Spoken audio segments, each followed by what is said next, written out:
जय हिंद दोस्तों, आप सभी का स्वागत है आपके इस यूट्यूब प्लेटफॉर्म पर। आज हम फेमस पर्सनालिटी वाले अपने जो टॉपिक में हैं उसमें आज हम बात कर रहे हैं डॉक्टर एपीजे अब्दुल कलाम की।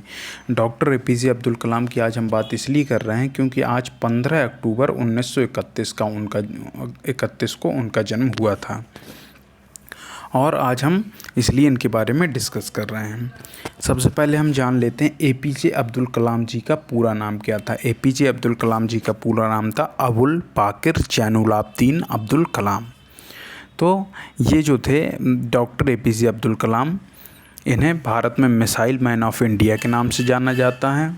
पीपल्स प्रेसिडेंट यानी जनता के राष्ट्रपति के रूप में जाना जाता है। इसके अलावा ये भारत के प्रथम वैज्ञानिक राष्ट्रपति के रूप में भी जाने जाते हैं।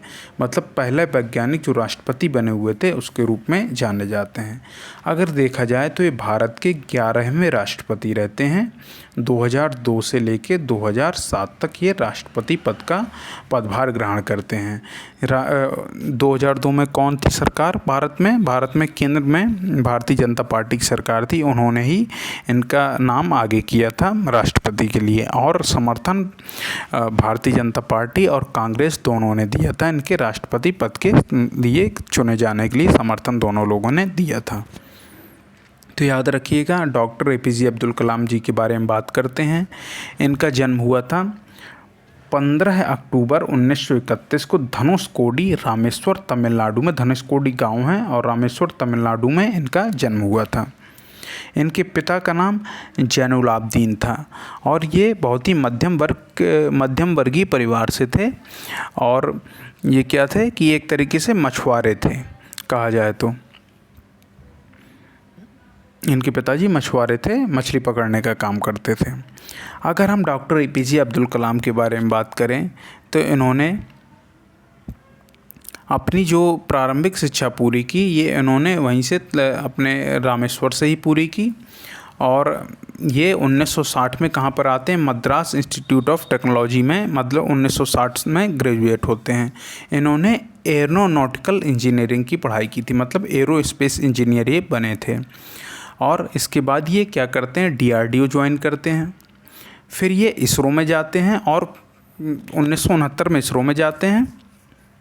डीआरडीओ कब ज्वाइन करते हैं, 1962 में ज्वाइन करते हैं और फिर ये 1969 में कहाँ पे चले जाते हैं, इसरो में चले जाते हैं। इसरो के बाद फिर ये वापस डीआरडीओ में आते हैं, निदेशक के रूप में ज्वाइन करते हैं वापस डीआरडीओ। तो डीआरडीओ में ये क्या करते हैं, मिसाइलों के बनाने में इनका महत्वपूर्ण योगदान रहता है, इसलिए इन्हें मिसाइल मैन ऑफ इंडिया के रूप में जाना जाता है। हमने आपको बताया भारत के 11वें राष्ट्रपति थे 2002 से लेके 2007 तक और ये भारत के प्रथम वैज्ञानिक सलाहकार भी रहते हैं राष्ट्रपति बनने के पहले, नवंबर 1999 से लेके नवंबर 2021 तक।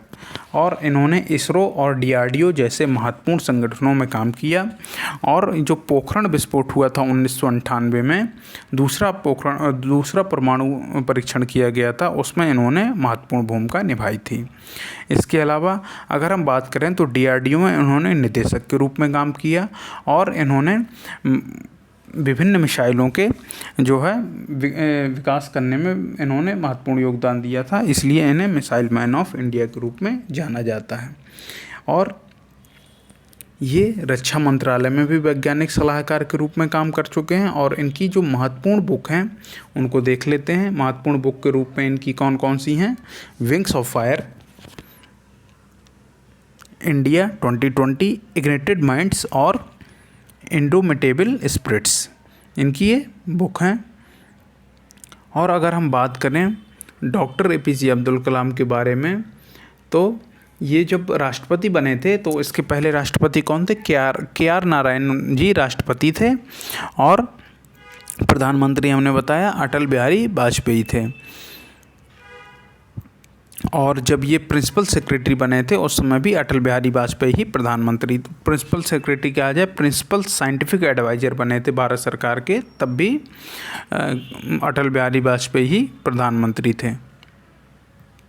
अगर हम बात करें जिस समय राष्ट्रपति थे तो उस समय उपराष्ट्रपति कौन थे, उस समय उपराष्ट्रपति दो लोग बनते हैं, एक कृष्णकांत जी और भैरव सिंह शेखावत जी।